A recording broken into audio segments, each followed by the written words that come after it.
What is cracking, people? Let's walk through kind of what I'm expecting for this week. We'll start on the DXY and kind of go from there. And yeah, so premium group, obviously in the description, first link. I will try and go live on YouTube Wednesday night, London. So make sure you guys are subscribed for that. Free links and such down below. I'll also post the weekly update and outlook on Instagram, as well as I'll do a recap of my week last week for tomorrow's post. So stay tuned for that, and let's kind of get into it. So if we look on a high time frame on the DXY, basically what I'm expecting with the US dollar is just a replication of this move. And I think we're at a point where that can actually happen. So if we read into kind of what's happened based on my rules and how I trade, this is more or less the decisional. That isn't enough for a decisional. I would say this is more or less the decisional, which we've come into now. And as you can see, just by the slow move down, I'm kind of expecting that to come and take that out. And based on events going in the world at the moment, I'm happy to actually follow that analysis. Now, obviously, like this is, 2020, so it's definitely a throwback. But that's kind of what I'm expecting now. If we move into kind of where we are today, last week was perfect, which was really, really cool. And now I'm kind of just expecting a continuation of that move. So if we look what we've done, we've now come up and we've taken this high. If we read the opposite direction of what's actually occurring in here, we've got that internal break more or less here, which kind of is this one here, if I'm being completely honest. And then working off of that, you would expect as a minimum, we're coming to take this. Okay, so this is kind of my draw on liquidity for the week, for the month, is kind of to come up here. So that's where I'm heading. So let's kind of see what happens with that. So we'll do target at this. So that's kind of how I just form a higher time frame bias. That's where I want to come and target. Internally, what we're working with more or less is now we've taken a daily high, which I actually see as a daily break of structure. Like I said, last week we played out to a T, literally followed it perfectly. I see this as a break of structure here, which is really, really clean like that. I'm actually going to have that as my daily break, like so, like this. Daily break of structure. So what I'm kind of expecting is we've got the decisional that sits more or less here, this entire area. And then from there, we've got the extreme obviously down below, but a lot of that is filled anyway. So realistically, the decisional area, the extreme area is kind of like this area here. So they're kind of my two main areas on the daily, on the 4 hourly, working in that range there. So we've got multiple options, I guess, coming into this week is one, we just straight up keep pushing. Second option is we kind of build some liquidity and then push. And then what that'll give us is a range to do this with later on in the year, later on in the month. Or what we'll do is we'll just push straight down to this point aggressively and we'll actually start the complex pullback part of this move, coming into this point, probably inducing something and getting that, or what we'll get is that. So they're kind of the options I see. And we can only know what's going to happen as the time frame develops. And once that tells us and gives us some information. So if we jump straight down to the 15-minute, it's not really giving us anything at the moment. Okay, we've got this 15-minute decisional that more or less sits here. We haven't broken structure to the downside or anything. So in terms of coming up with an idea for the DXY for the week, I don't really have one. Like I said, they're the multiple options we've got is just to continue. You've got that, or you've got that. And they're the options. Okay, until price tells me what it's going to do on a lower time frame, I can't predict that. But on the hourly, no movement yet. On the 15-minute, no movement yet.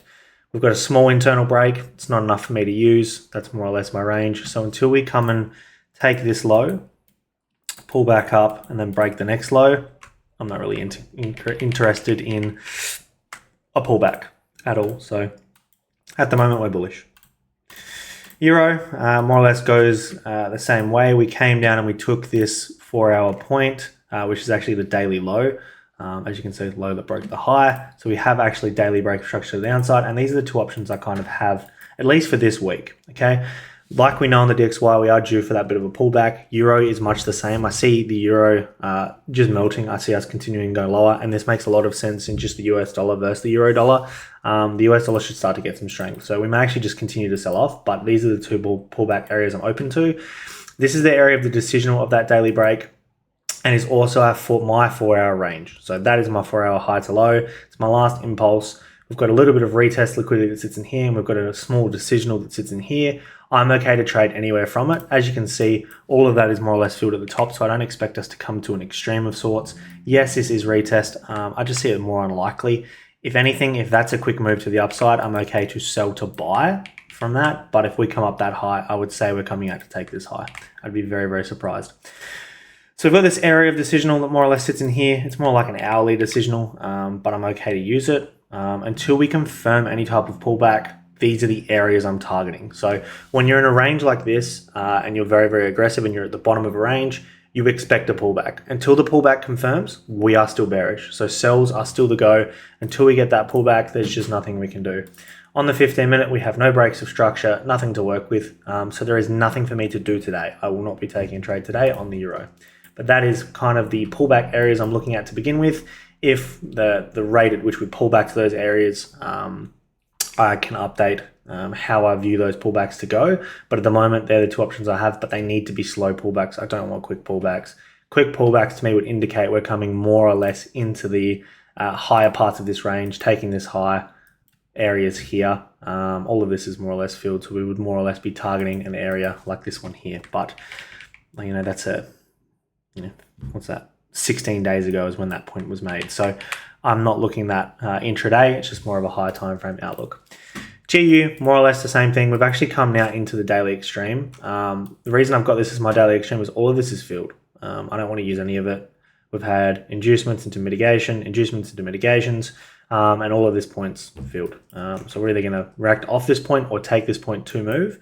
And these are the options I have. We've got this, this is my 4-hour range here, really, really quick impulse. Now, what that can also indicate is because we're coming into a daily extreme, that we may actually come and take this point. Given it's a straight range, given how quick we moved into this area, given the liquidity that was built up above this area, you may find that this pullback is enough to actually come and take this high. Now, do I think we're going to come up and take this high? Not necessarily, especially given the current world events, but we are at a low. So what I would like is to come and take, we've got this break and retest internally. Yes, it's in the middle of an imbalance, which I have kind of marked out. So ideally, this isn't the option I would like to take. I would like to, once we get that retracement and that confirmation, look at taking the buy to the sell to the buy. But we have a lot of this is filled. You've got, like I said, that imbalance here. Once we're in this point, sells make a lot of sense, but we've got internal break and retest at the top of this point with a slight imbalance. I don't mind that. And then obviously you've got the take of that point here. So these are all the options I have on GU. Like I said on EU, none of this is confirmed until we get a pullback. Okay, we need a pullback first. So if we look at them on that 15-minute, we've got a small internal break and that is it. So until we get anything else, this is actually my 15-minute range. We completed some type of structure cycle here with this take of liquidity. This is also break and retest liquidity from a previous range. So once we've kind of got this reaction here, if we build up some liquidity here and come and induce into the mitigation of this, that'll be enough for me to sell. At least we'll have targets to sell to. So I'll need at least this break here. Come into this point, I've got internal break and retest. I'm okay to take that. And they're the two options we've kind of got. But until that happens, we're at the low of a range. In a daily point, I need price to tell me where it's going. So this is just where you guys got to understand to be patient. And this is where a lot of people take losses. So be patient and we'll see what happens from there. Now AU, I think this point won't hold. Okay, we had a daily break of structure and I think this is like a weekly liquidity target, I reckon. It's like a weekly high of some sort. Yeah, a good weekly point, which led to the low. So it's like the weekly high we've come in and taken, which is a huge point to come and take. And on the daily, it's more or less the daily high as well, high to low, break of structure to the upside. Internally, it makes sense to use that liquidity to come and take the trend line we've got built up, this low here, all the liquidity is below me. We've moved really, really quickly into this point, so I'm just looking to sell, which lines up with where EU and GU are and the DXY. In terms of looking internally here, we've got break with this area of somewhat retest here. I would like to make our way slowly up to this area here where I'd be looking to sell. the rate at which we're moving up to this point is actually really, really clean, in my opinion. I don't think we've broken structure of sort yet. That's not a break to me. That's more or less my last high. Kind of got high to low. So once we break that, I'm open to both sides of the market, but we'll be coming into that area of supply that mitigated and took liquidity and was probably the result of a demand to supply as well. So like I said, nothing we can kind of do, but I do want to sell. So AU, I just want to head this direction. Okay, how that looks, the week will tell us, but we need to build some liquidity. So I guess the common similarity between the outlook for this week coming into this week is we need to build some structure. Until we have that structure, we can't do anything. So sit on your hands, let that structure build, use this time to backtest. If you're in the premium group, go through the core stuff again, go through the advanced core stuff again, look at all the breakdowns of all the trades, ask questions. Myself and Dylan will be there answering questions when we don't have a lot to do on the charts anyway. So use this time to get better at your entries, get better at your craft while we build that new structure. Okay, don't try and take Hail Mary buys and ride the new trend, because one, I'm not sure we'll actually get a new trend, and two, it's so improbable that you're just causing unnecessary losses. So I will keep you guys updated with this week anyway. Like I said, premium group, all the links and stuff below. And then we've got live with the group tomorrow. I'm going to try and go live on YouTube and test the internet Wednesday. And we'll see how that goes. So let's have a good week. Stay tuned for the Instagram post with how my week last week went. And I'll see you guys tomorrow.